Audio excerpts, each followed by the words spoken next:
Hi everyone, this is Nick Pollock here from Roar Lions Roar. While you're here, be sure to like this video, subscribe to the channel, and hit that alert bell so you never miss any of our new content. And if you prefer to listen instead of watch, make sure you check us out on your podcast platform of choice where you can subscribe and download each new episode. Thanks for watching and thanks for listening. Go State!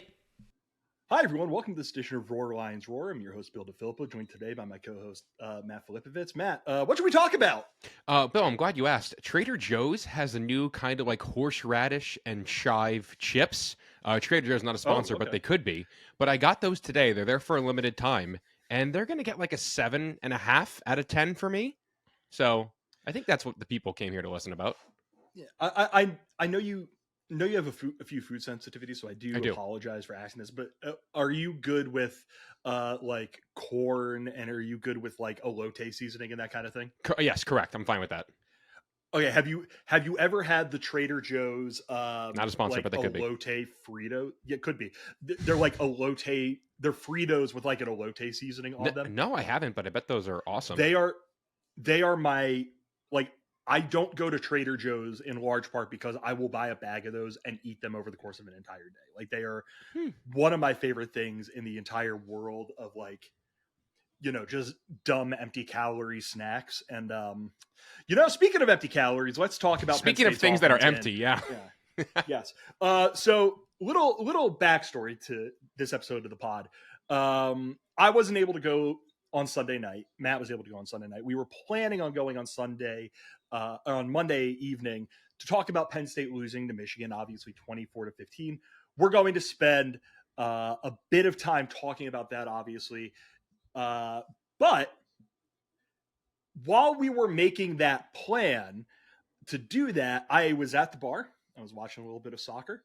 And I drove home, and on the way home, we get the @channel in Slack from John Sauber of the Center Daily Times, who brought word that Penn State has decided to fire Mike Yurcich following, again, Saturday's loss to Michigan, where Penn State's offense once again came up short against a top-tier defense. And all of today's episode is kind of going to be connected. Yep. Because we're going to talk about why Penn State lost on Saturday.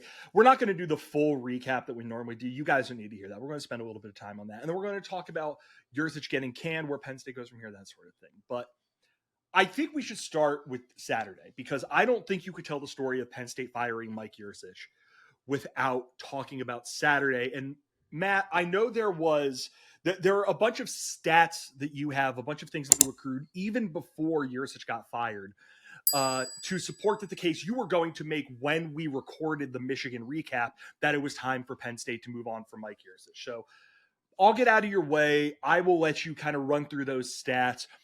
What was it about Saturday and kind of the big picture stuff on Saturday that made you get to the point where you were going, okay, you know what?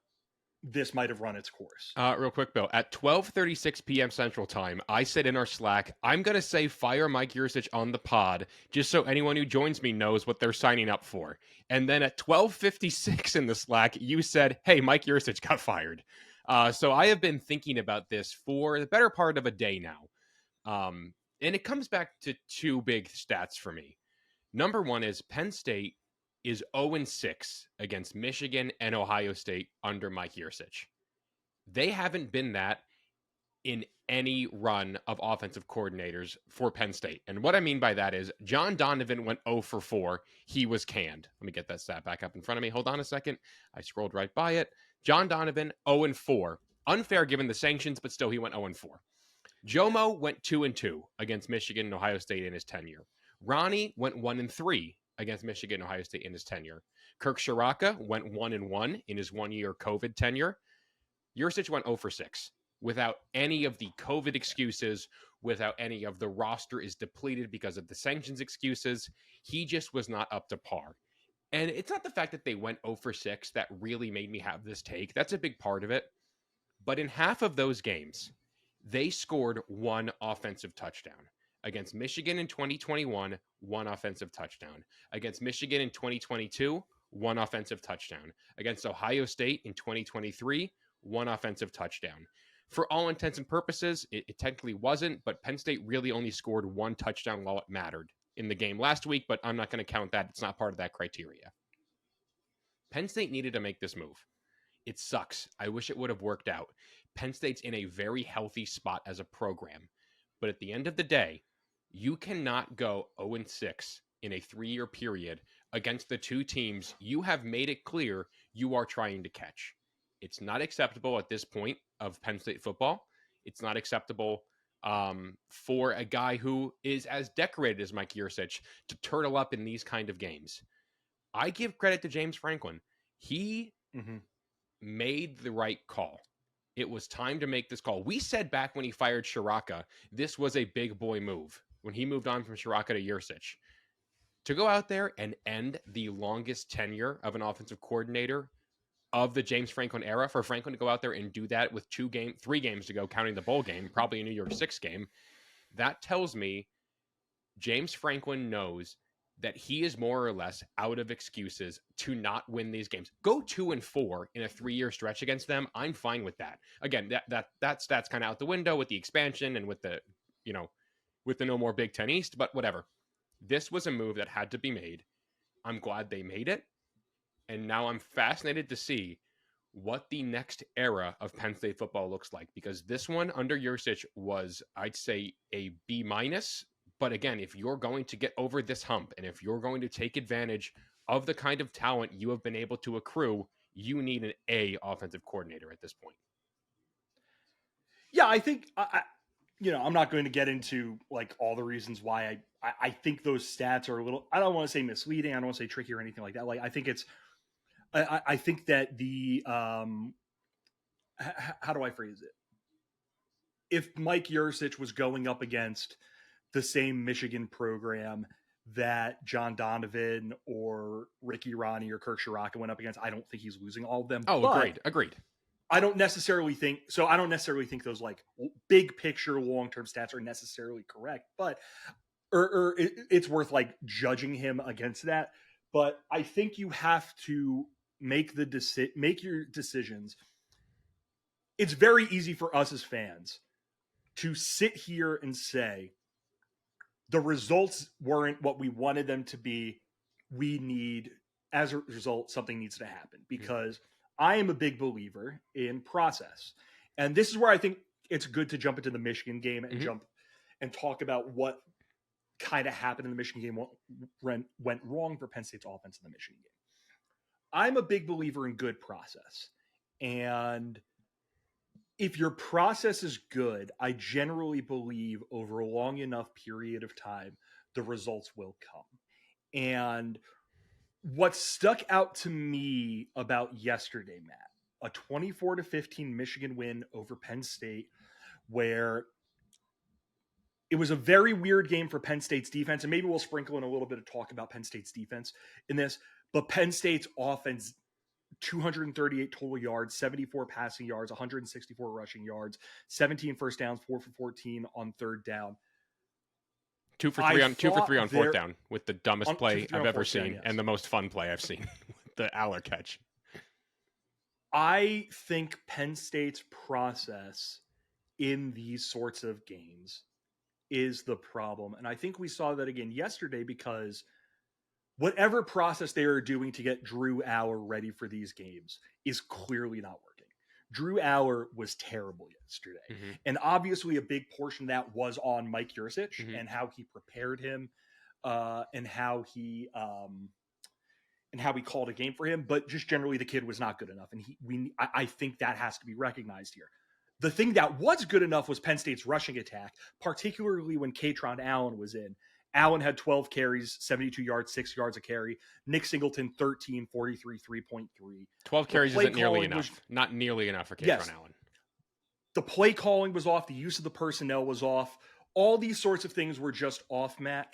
And when we now sit here a day later and hear that Mike Yurcich has been fired, that's why I ultimately think, more so than what his record was against these teams compared to what Kirk Shiraka's was or Ricky Ronnie's was and all those things, we have a large enough sample that Penn State's process is, with Mike Yurcich at the helm, particularly in these, not just in these big games, but particularly in these big games, is just not good enough. No, it wasn't. And I had a hard time coming to terms with this because I thought Clifford was the problem. I was wrong. Clifford deserves more credit than I gave him in hindsight because Mike Yurcich wasn't able to get the job done with an experienced quarterback in his 5th and 6th year who went on to be drafted into the NFL. He also couldn't do it with the 5-star he handpicked with all of the talent in the world. So clearly, I think handpicked almost undersells it, Matt. Yeah, he found this kid when he was a junior, a 3-star, yeah, work in progress, and to that end, I think we need to give Mike Yurcich a little bit of credit because he did this with Drew Aller. He's done it with Ethan Grunkmeyer now. God knows what the future holds for those kids. Yep. Hopefully both of them are at Penn State for a very long time. Hopefully they do great things at Penn State.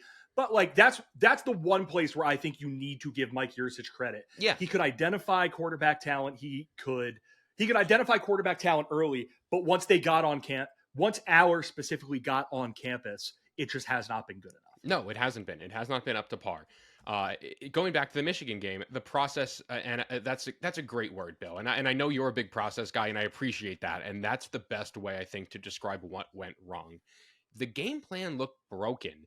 It looked like there was no script. It looked like there was no, here X happened, therefore Y is going to happen next. The Katron Allen play on 1st and 10, Katron Allen runs it forward with really...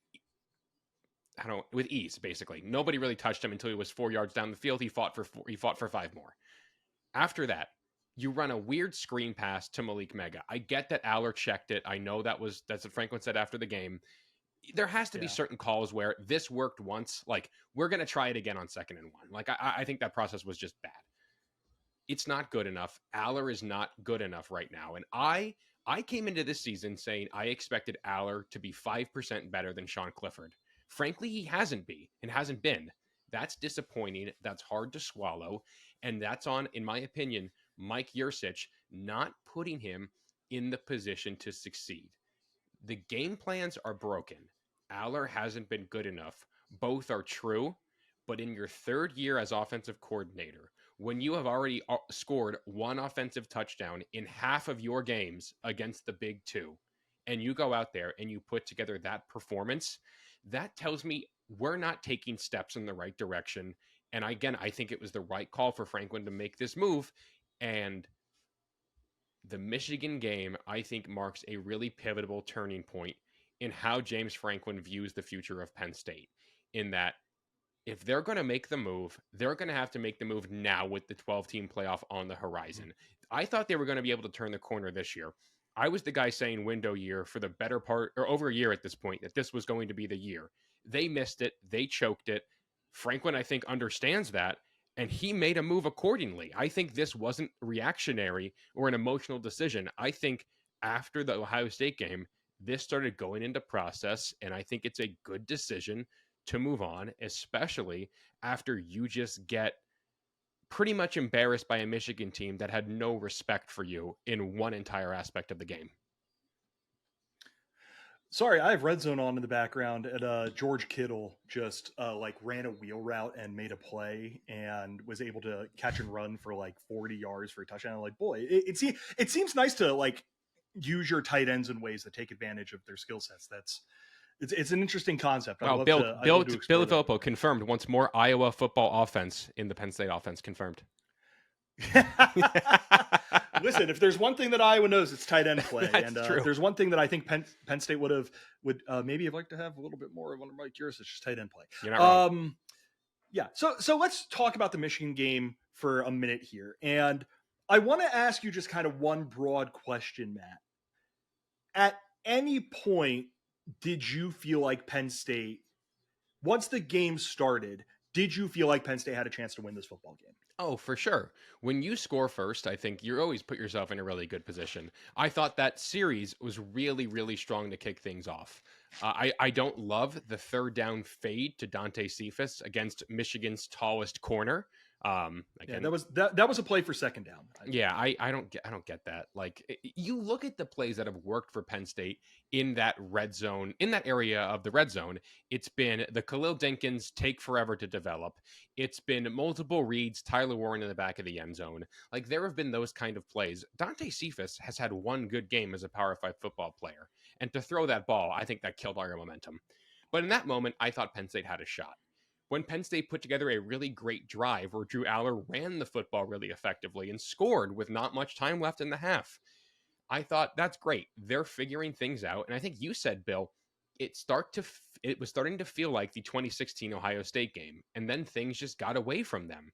So there were two moments where I thought it was going to shake out, but I think once Michigan went up 2 scores, then I think it kind of really hit me that this offense, after 5.5 quarters of watching Mike Yurcich in these kind of games, they've never been able to figure it out. I don't feel confident they're going to be able to figure it out in the second half of this one. So there was definitely part of me that felt like they had a shot. But again, once it got out of hand, or once it went up 2 scores, there's like, Penn State is not going to score 2 more touchdowns in this game. And it turns out that was the right take to have. Yeah, I'm looking at the drive chart now, and Penn State scores that touchdown. When they got into halftime and it was 14-9, it's a 1-possession game. Real quick, Bill, do you like that 2-point conversion call? I liked it. At the end of the first half? Yeah, I like that one. I loved it. Mm-hmm. I loved it. Mm-hmm. They were putting themselves in a position where I think if they go out on that first drive if they convert that, if they go out on that first drive after halftime, and they get a field goal and it's 14-14, that place catches fire. Mm-hmm. It is electric in that stadium. And I think we saw that Michigan played yesterday's game praying that they were able to just not let the crowd be a big factor in it on offense. I mean, 30 straight runs to end the game or something, which, like, they're getting a lot of credit for that. And here's why I yesterday was frustrating for me. If Penn State's offense could have done anything, and they were able to do stuff, and then Yurcich, I think, feels a play caller. We just saw that it's not where it needed to be. If they were able to do anything on offense, Michigan's coaching staff is getting killed today. Like, killed today for taking that game out of J.J. McCarthy's hands. Oh, yeah. They were terrified of Chop and Deny and Adisa, and rightfully so. Right. Credit to those guys, yeah. Yeah, and we'll give a little bit of credit to Penn State's defense down the road. But I thought basically after Aller fumbled on that first drive out of the half, fumbles at Penn State's 46, Michigan falls on it. They go down 13 plays, 45 yards. They kick a field goal. 13 plays, 45 yards is backbreaking, dude. That sucked. 8 minutes and 4 seconds. That next drive, Penn State needed a touchdown. Mm-hmm. Penn State needed to be able to keep Michigan within arm's reach. And I really don't care that they went until 4:15 left in the fourth quarter to finally score. Penn State just needed something. Mm-hmm. Here's what Penn State's offense did after that field goal. 6 plays, 21 yards, 3 plays, minus 3 yards, 3 plays, 1 yard, 4 plays, 4 yards, turnover on downs. Blake Corum scores that touchdown to make it 24-9. Penn State then comes out, for morale, they get a touchdown at the end of that. So once Penn State came out of that next drive, after that field goal, and just had nothing, just straight up did not have anything. Nada. You look at what worked on that drive, that first drive out, Katron Allen run, Aller pass to Tyler Warren, 6 yards, first down. Aller incompletion, short completion to Theo Johnson, short completion to Keandre Lambert-Smith. Next drive, Singleton, intentional grounding, incomplete. Drive after that, Allen for 1 yard, incomplete pass, a pass to nothing to Dante Cephas. Wait, real quick, Bill. Drive after sorry. That intentional grounding, remind me, that was a flea flicker, right? Yes. Oh my God. Where Aller has Dante Cephas wide open, middle of the field, and just does not look to him. Yep. Drive after that, Singleton runs for 4 yards, incomplete. You will notice I said Katron Allen's name once in that. You will notice that they, for whatever reason, they decided in that moment, all right, we're going to start having Drew win this football game for us. And when I see that stuff, that is like, how do I want to phrase it? When I see this stuff that gets away from what works, when you are getting away from your kind of what's been your comfort zone all game. And, to say something that James Franklin mentioned after the game, quoting him, we got to do a better job calling the game to allow the quarterback to get into rhythm. That is critical. We got to find easy completions for our quarterback to get into rhythm. That's what everybody does. We got to do a good job of that.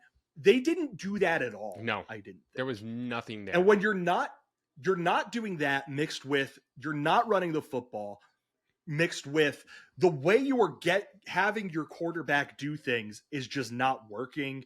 Like everything kind of piled on top of each other. And, I don't think we need to spend too terribly much more time talking about Penn State's offense in this game. They straight up wasted I think a lot of people are going to point to Michigan running for basically 5 yards of carry. They wasted even acknowledging that, heroic effort by Penn State's defense in this one. Yep. Penn State's defense, hat tip to them. That is one of the best units, if not the best unit I have ever seen for a Penn State defense. And it sucks. It sucks that the offense and Mike Yurcich and Drew Aller could not back it up. Even a lowercase b bad performance gets you to 11-1, and you couldn't even produce that in the two biggest games, and that just sucks. Yeah, and I think we need to give a lot of credit to Penn State's defense, to have the defensive tackles and the linebackers had decent games. That we exercised, I think, those demons from last year, where that it was to an extent. Yeah. There were some moments where I thought their gap discipline just wasn't especially great. I mean, there was Agreed. that I the think Corum run, the 40-yard break. scamper where Abdul gets lost in the sauce. Yeah, like there are moments like that, but it's all stuff that you could get away with allowing that a couple of times, so long as they're not going for big gains consistently, they're not ending in scores, that kind of thing. The dam just broke, I thought, on that 30-yard Corum touchdown. But for the most part, Penn State was willing to take the body blows that Michigan sent to them. Mm-hmm.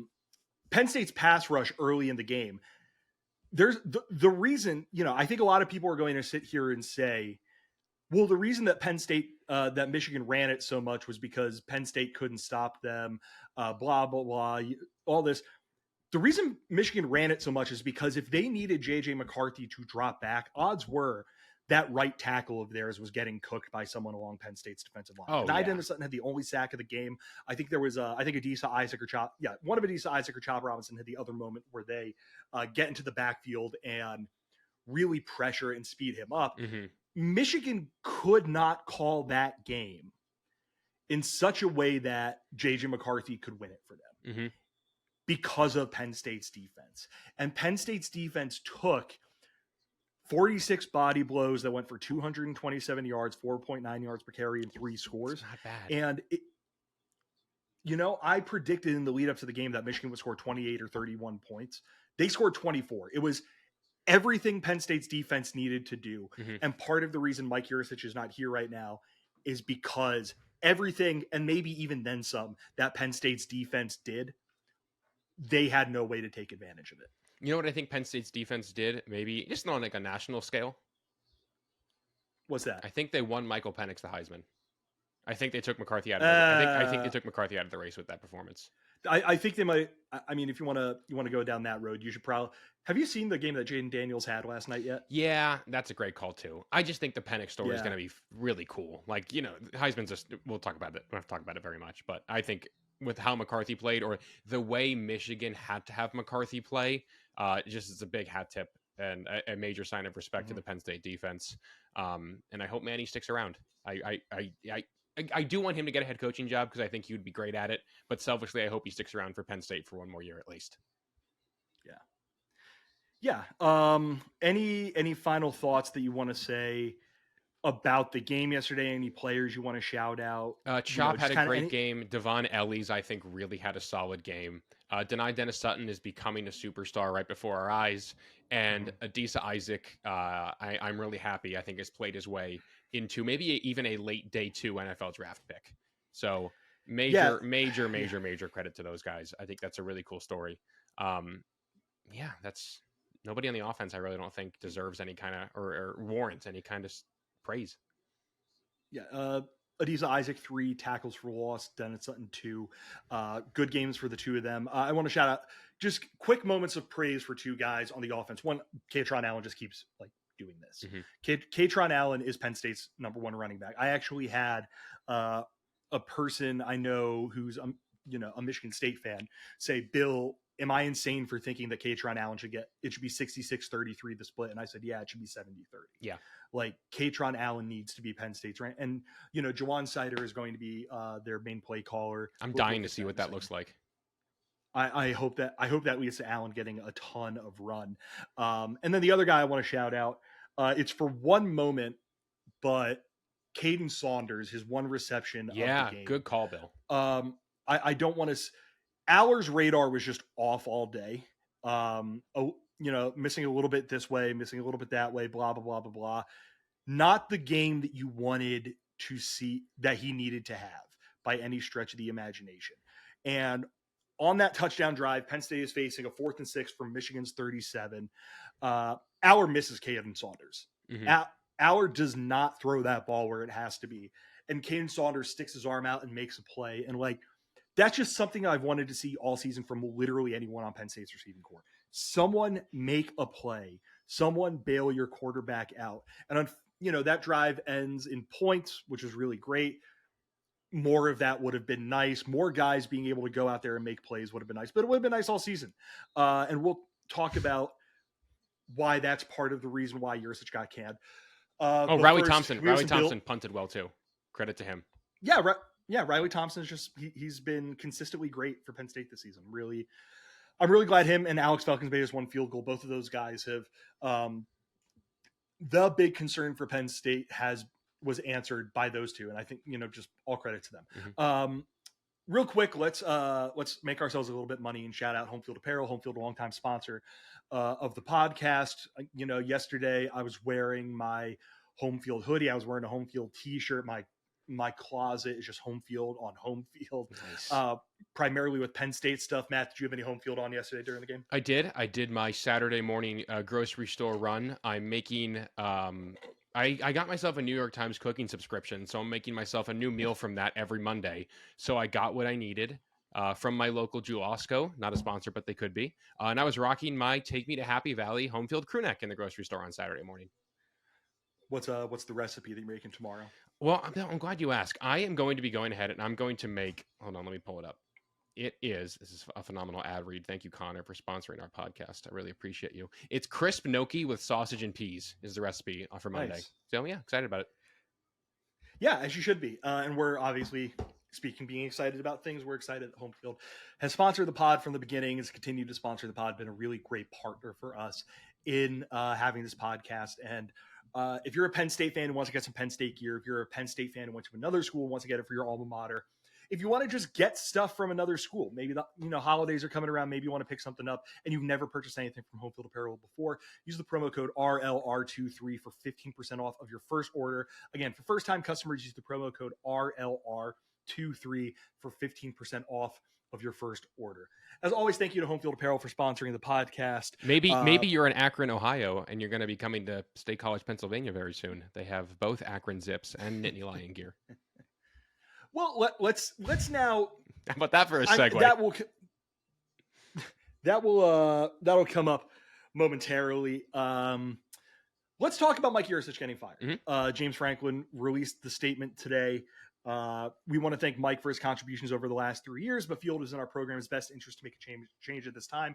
We wish him and his family nothing but the best in the future. Penn State announced that Jawan Sider and Ty Howell, the tight ends coach, will share the interim OC duties. I think it's been, Football Scoop reported that Sider is going to be the play caller down the stretch. So I think that we need to ask the question more than was it the right move? Was it the right move, Matt, to do it right now? Because this is the first time that James Franklin has ever fired a coach in season. John Donovan got until the end of the season. Kirk Shiraka got until the end of the season. James Franklin never before has he said, the best thing in the interest in our program is for you to be out of a job right now. Do you think it was right to do it right now, or do you think it would have been worthwhile to give Yurcich the job through the remainder of the season? I think this was sealed, and I don't think there's any point in delaying the inevitable. I think it shows that Franklin understood that this season had the potential to be different. And to do it, they needed to beat one of the two, and they failed. So I think this is an acknowledgement to not only the team, but to the donors and to the fan base that what happened was not acceptable and that it's not going to stand in the program anymore. And that's a good sign. It gives Penn State the first shot at finding the most attractive offensive coordinator in the market. This is the first, is this the first big OC to be let go? I mean, Grinch is the first big DC to be let go at USC. Yurcich is probably the first one at the big. I'm guessing it is. Well, Jimbo Fisher. I was going to say the really funny thing is that you can go to a guy that I think we're going to mention. And while he didn't get fired, Sean Lewis got very publicly demoted for Pat Shurmur. So he is, worth mentioning. But when we talk about doing it right now, Matt, it almost feels to me like this is a safeguard against what happens if Penn State bounces back, because I think it's very clear that this was something that has been on Franklin's mind for a minute. Mm-hmm. You look at what he said after the Ohio State game, you look at what he said after the Michigan game, and how he talked about needing to call a game in a specific way, need to do these sorts of things. And it's clear that Franklin's concern, at least to me, and maybe I have a very wrong read on this, it's clear that Franklin's issue with how Yurcich was doing his job was it not in necessarily in hours development, was not necessarily in, the design of the offense, all these sorts of things. It was in something that is kind of just like in him, which is how he calls a game, his feel for calling a game, etc. And after 3 years, if you still don't have that feel, that's just not coming. Correct. And I think that this is almost a safeguard against, I don't necessarily think this is going to happen, but if Penn State went out there after this game and ran it up on Rutgers and Michigan State, which I don't think is going to happen because both those teams have pretty Rutgers good defenses. Could get weird. Yeah. Goes out and does it against those two teams, hits those benchmarks of scored 40 points in those games and had 400 yards of total offense in those games, etc. Then I think it becomes a little bit harder for Franklin to do it then, because then it does kind of seem like you're doing your offensive coordinator dirty. Mm-hmm. Even though you look back just in this season at how the Illinois game went, how the Northwestern game went, how the Indiana game went, and how those problems seemed like they were always there to an extent, but Penn State could out-talent worse teams. Mm-hmm. I think you are right in that, what you were basically saying is someone's got to be punished for this. Someone's head's got to roll for this. And I've been saying that all day, all of yesterday too. Yeah, I mean, you talked to you heard me have a meltdown in our Slack. Yeah, which I think is that's a decision that's above my pay grade, but I get it, and I think that when you consider the potential exists for things to get harder down the road, and when you consider the fact that you have guys on your coaching staff, namely a guy in Jawan Sider, that you trust to be able to call a game, and you have a guy in your staff in Danny O'Brien, who you trust can help, Drew Auer through kind of the ups and downs that might come over the next 2-3 games. I think it makes sense to do it right now. Mm-hmm. Would you have had a problem if Penn State went into these next 2 games with Mike Yurcich as its offensive coordinator? Was there any thought in your mind that we were going to get? Was there any thought in your mind that we were going to get the notification on today, Sunday, November 12th, that Penn State's final 2 or 3 games of the season would not feature Mike Yurcich calling the offense. I wanted to see it. I didn't think it would happen, again, because I have 9 years of, data that says it doesn't happen in the season under Franklin. But again, I thought this year was going to be different. A lot of people thought this year was going to be different. It wasn't, and it's because of the offense. So again, I think this is a show to the boosters and a show to the fan base and a show to the team that this did not cut it. This should have been different, and it's not acceptable. And I think it's a big boy move, and I respect Franklin for it. So let's talk about the reasons why this was the right move. And to me, I got 6 big ones. Yeah. Well, even beyond that, Matt, at what point during Penn State's games against Illinois, Iowa, Northwestern, Indiana, and Indiana primarily, we'll kind of throw Maryland out in here, but in those games, did it feel to you that for long stretches of the games, Penn State was playing up to the level of its talent? No, because to me, no, it never felt like that. It felt like they were babying Aller, and I don't think the kid maybe he did. I don't know. I don't think you go out there and you buy a Ferrari to drive it like it's my 2004 Chrysler Sebring, and that's what they did. I don't know if maybe that's because it needed to be that way, but he has the kind of arm talent. We saw it in limited action. We saw it against West Virginia, and I don't know why that shifted so much. This just needed to happen. The offense was not what it needed to be. There was no step being taken week after week or season, or season over season, and that just can't happen anymore. It's a mix of it can't happen anymore, and when we think of the 2 things that were directly in Mike Yurcich's purview, one was play calling. One was in how you design the offense. One is in kind of that big picture stuff. And I'm just talking about on game days. I think it's important to mention that when a coach gets fired, it's not just for, you can't just say, well, that game and that game didn't go well, we got to do it. You have to consider what your quarterback room is going to look like, what your offense as a whole is going, like how your team responds to this stuff. You have to think about recruiting. You have to think about all these little things that go into a coach's job. And obviously James Franklin looked at all that stuff and went, the reward outweighs the risk, or whatever you want to say here. But the 2 things directly under Mike Yurcich's purview.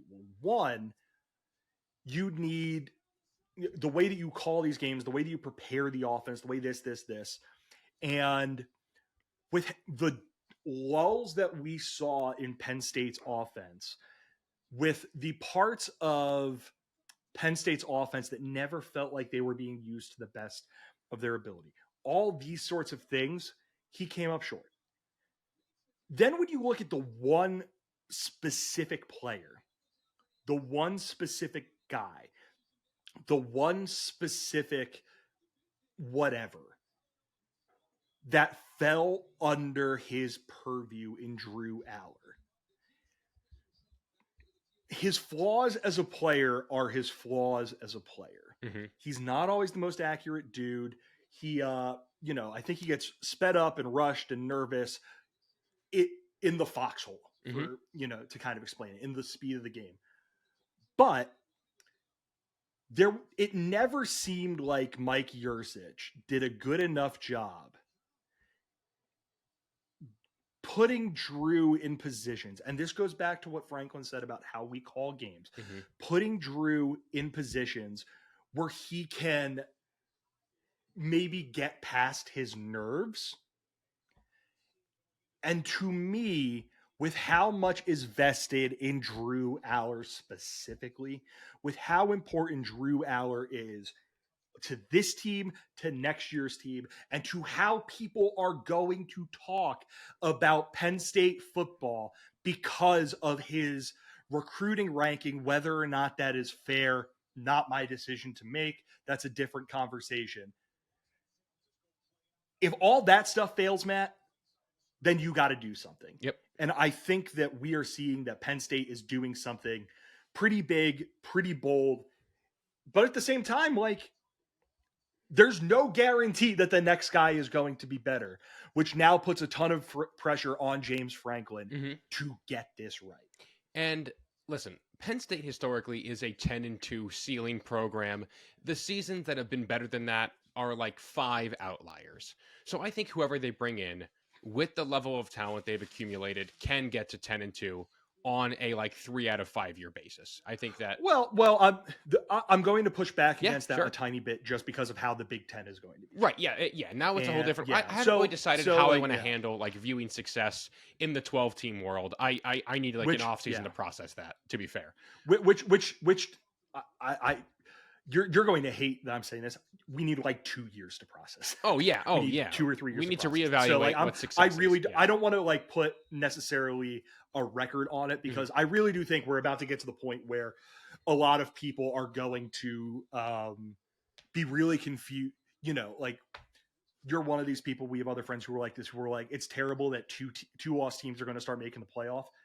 I wouldn't be surprised if we're getting to a point in college football where it's like 4 lost teams are making the playoff because of how big of just meat grinders these 2 conferences are going to end up being. But that's a different conversation for a different time. And again, my thought process on the expanded playoff has evolved. Like, and I knew it would. Like, even back when I was saying I didn't like it, I said it was going to evolve and I was going to be fine with it. Now that it's here, I think I get it more. Anyway, we'll talk about that later. But yeah, whoever is the next guy has a lot of pressure, and that's why I think the board, getting first to the board, is so important. And I think there's 7 guys who I think Penn State should target, and I think they have a realistic shot at like 4 of them. Well, here's my kind of question, concern, whatever you want to say. Like, I don't have a hot board. I don't have, like, there are names I'm sure I could throw out, we could throw out, etc. But James Franklin, in the last however many years, who are the 3 coordinators that he has hired since 2020? Outside guys? One is Kirk. Sorry. What? Yeah, one is Kirk Shiraka, who he is coming back to Happy Valley this weekend. Come back to. You think about his profile. He's a guy who is well traveled, from Pennsylvania originally, but he's not necessarily a guy who who spent all of his coaching career in Pennsylvania. And he was a guy that Franklin went out and poached from another school. You look at Mike Yurcich, again, he's a guy from Pennsylvania. He was different his profile was different from what Shiraka's was. Shiraka, RPO. Yurcich is more, in theory, he was a guy who wanted to, you look at what he did earlier in his career. Running gun. Namely at Oklahoma State. Not even that. Like, he wants to throw the ball down the field. He wants huge plays. He was at Oklahoma State for years. Then he was at Ohio State under Ryan Day. Then he was at Texas under Tom Herman. A different kind of guy. Yes, he's from Pennsylvania, spent a little bit of time at Edinburgh and Shippensburg, but a different kind of guy. And then you look at the defensive coordinator hiring, and this is the big one for me. Defensive coordinator hire that he had to make. Who in God's name would ever think that Manny Diaz would have been the defensive coordinator at Penn State? There is not a soul on earth that would have ever put 2 and 2 together on that prior to Diaz getting fired. So I think the Diaz hire specifically indicates that Franklin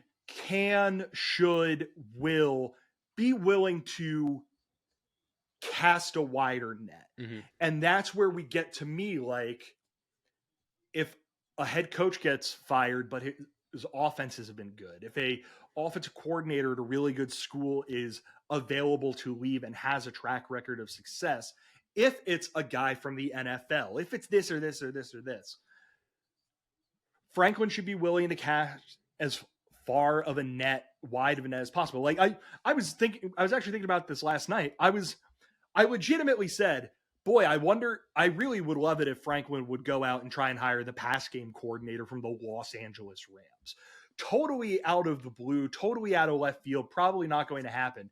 But I want to see him be willing to not just go, I'll bring the guy up because I know he's going to come up. Joe Moorhead, let's bring you back because we had good things happen with you.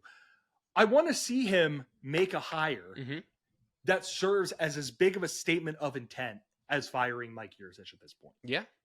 Yeah, that's a great way to look at this build. I mean, there's two sides of this coin. I haven't even considered, the optics of what that would look like. I'd have to give a lot of thought to that. I mean, obviously there are names that are going to come up. We can go over some names if you want, but sure. Yeah, sure. Go.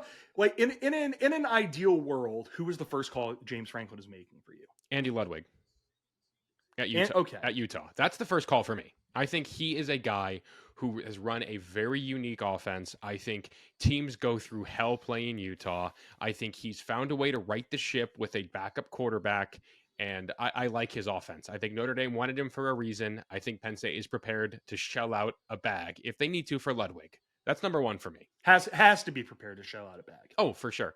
Number two is I would love Joe Mo back.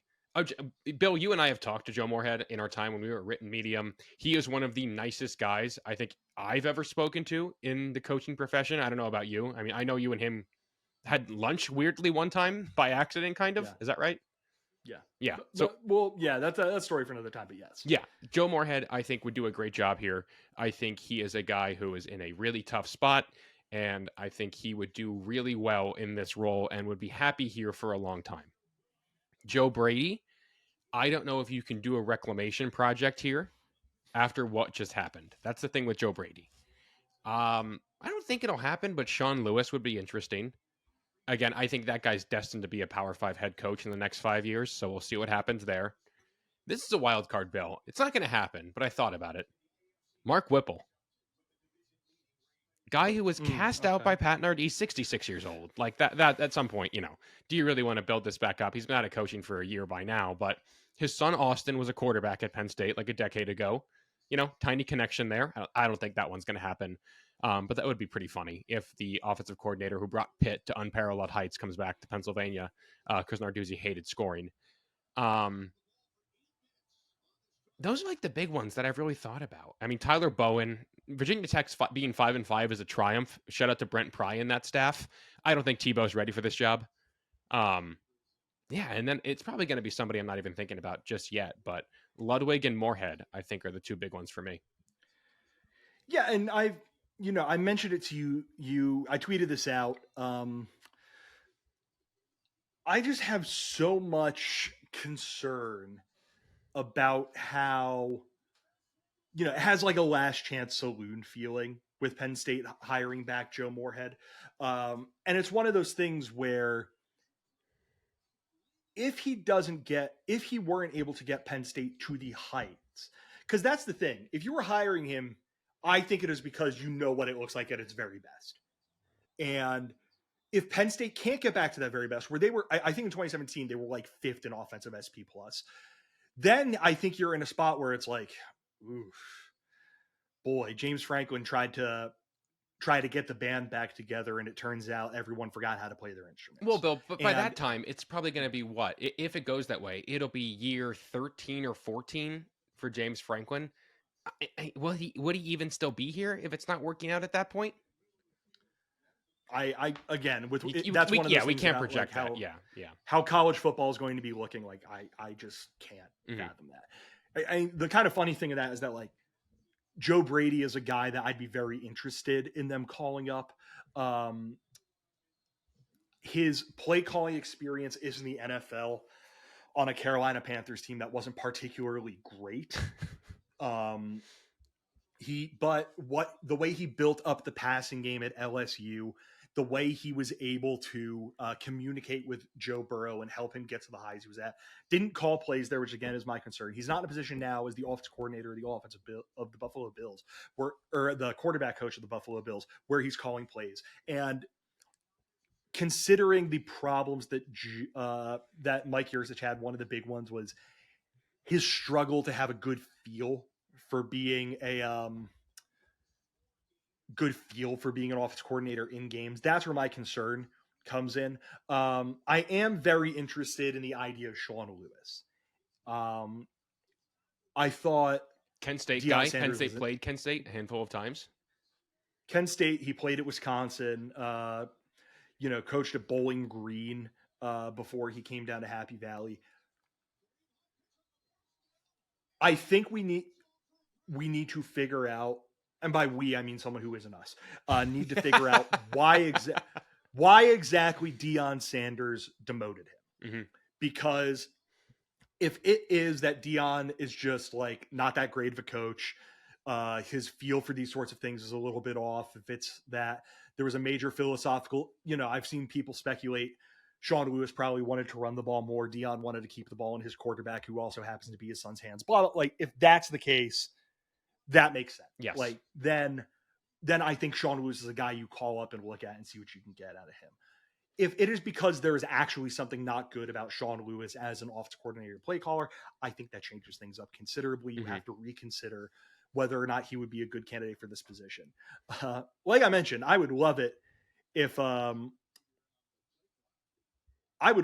went out and got a guy by the name of Zach Robinson, the pass game coordinator for the Los Angeles Rams. I also know that's probably not good. Does he But I checked his Wikipedia last night after you sent me that. He has no college coaching experience. Is that correct? It's all pro. I believe so. It's all pros. That's a tough sell. That's a tough sell to come back to the recruiting it's a tough grind. Sell. Yeah. Right. It's a tough sell. Funny enough, went to Oklahoma State before Yurcich was there. But one of those guys who, it's kind of like what Kentucky did basically this, where they went out and hired someone from the McVay system, brought him in and built up an offense around that. But at the end of the day, I think all of this, when we think of where does Penn State go from here, for me, Matt, it's not even necessarily about hiring a specific guy. I think the philosophy is the most important thing here, because what we saw at a Penn State's offense this year is so antithetical to what we have been used to over the years, what James Franklin stated objectives of what he wants out of his offense to be this year. And I think they need to hire someone. I'm never going to worry about James Franklin's ability to recruit. I'm never going to worry about James Franklin being able to put together a staff of guys who know how to recruit, who know how to sell their offense. If you put together a really good offense and you're not a dick, you're going to be able to get elite talent. And what I think Penn State needs out of its next offensive coordinator hire is a clear vision of what this offense needs to be, how this guy is deputized to be the straight up head coach of the offense, like James Franklin has said he wants his coordinators to be for years, and have the ability, this is the really important part, to execute that from right away. Because if from right away, Drew Aller does not take a huge step forward next year, Nick Singleton and Katron Allen don't look like themselves next year, and all these things don't work out, Penn State is suddenly looking at a position where we're going into this new era of the Big Ten, and maybe 7 or 8 wins is not nearly the kind of black mark against the program as it is now, but you still do not want to be coming in from behind the 8 ball. You know what I mean? No, not at all. No, I'm with you on that. Brian Harsin? Yeah. No. You don't want another reclamation project? He was and you remember what I said about not being a dick? Like that's what made me think. That's what made me think of it. When you said as long as you're not a dick, that's what made me think of it. I'm sorry. So what do you want? Is there like one big thing that you want out of Penn State's next offensive coordinator, whoever it is? Or do you think it's a matter of like, check this box, check this box, check this box, check this box. No one box is more important than the next. We move. That's a great question. What do I want?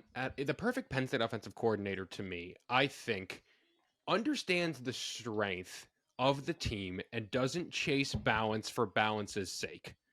I think that's a big thing. I think Mike Leach had a really interesting philosophy on that, where he was like, listen, I know how to do one thing. I don't care about balance as long as we score.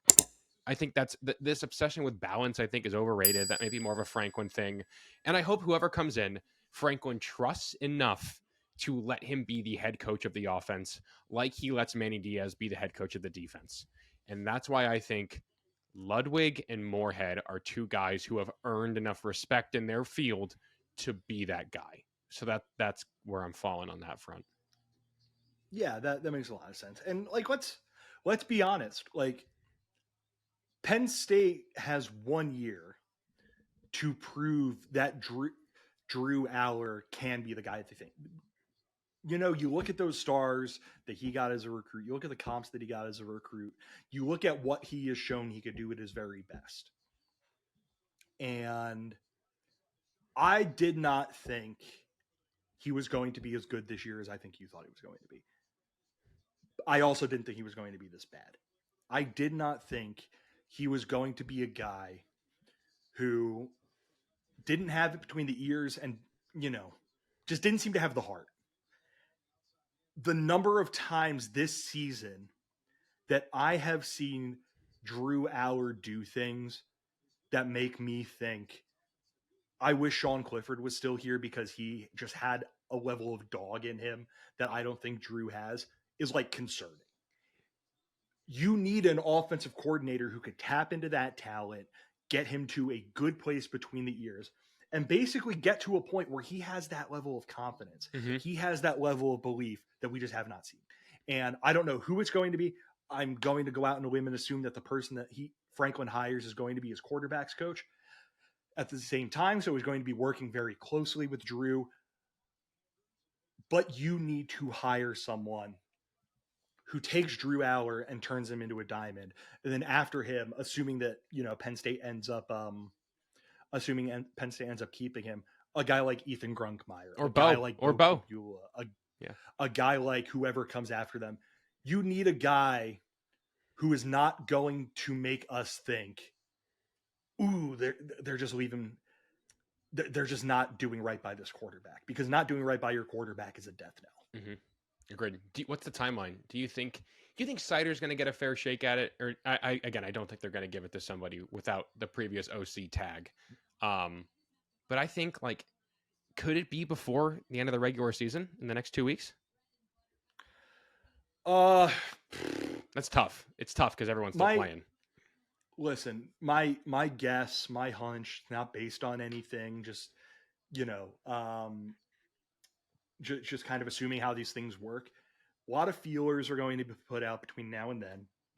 And then between the Friday after Thanksgiving, when Penn State plays its final game of the regular season, and the bowl game, someone gets hired. Yeah, I think that's when Franklin starts. Yeah, that's when Franklin starts talking to people. That's when Franklin starts interviewing people. All these like little sorts of things. And then, of course, Sider coaches the rest of this, is the play caller the rest of the season, probably into the bowl, that sort of thing. So it's got to be before. It's got to be at least, I think, 2 weeks before the first national signing day, just to give the guy enough time to meet with all of the recruits. Yeah, I think I wouldn't hate that. Yeah. But yeah, any final thoughts on Penn State's offensive coordinator, on the Michigan game, etc.? And then, you know, maybe we'll no, we probably won't do a full deep dive into the Michigan game at any point. I don't think that's necessary, but we will be back later this week to preview Penn State's game against Rutgers. No, I'm glad this happened. You know, it sucks that it didn't work out, but I was pretty devastated because I was the guy who said, and I'll shut up about it. Last time I'll say it on the podcast, I said this was going to be the window year. I was really bummed that it did not hit, but it's nice now that we're taking steps to improve and fix that problem. And I'm glad that now I can be distracted by coaching rumors and not sad thinking about a terrible offense. So we'll take it on a Sunday. Yeah. And yeah, I think that's it for final thoughts on this and everything else. Thank you as always for listening to this edition of the podcast. Make sure you go and subscribe wherever you go and subscribe. Make sure you leave us a 5-star review on Apple Podcasts. Make sure you leave us 5 stars over on Spotify. Send us something in the Q&A. Subscribe to us on YouTube. Hop into the YouTube comments. Talk about Penn State football in there. Penn State football, whatever else comes up in the YouTube comments. Just, you know, be cool in the YouTube comments. Make sure you follow us on Twitter at RLRblog. And as always, thank you to Home Field Apparel for sponsoring the pod. One more time, use the promo code RLR23 for 15% off of your first order if it would be your first purchase from Home Field Apparel. One last time, thank you everyone for listening to this edition of Roar Lions Roar. For Matt Filipovitz, I'm Bill DeFilippo. Take care, everyone. Penn State basketball 2-0. Climb on.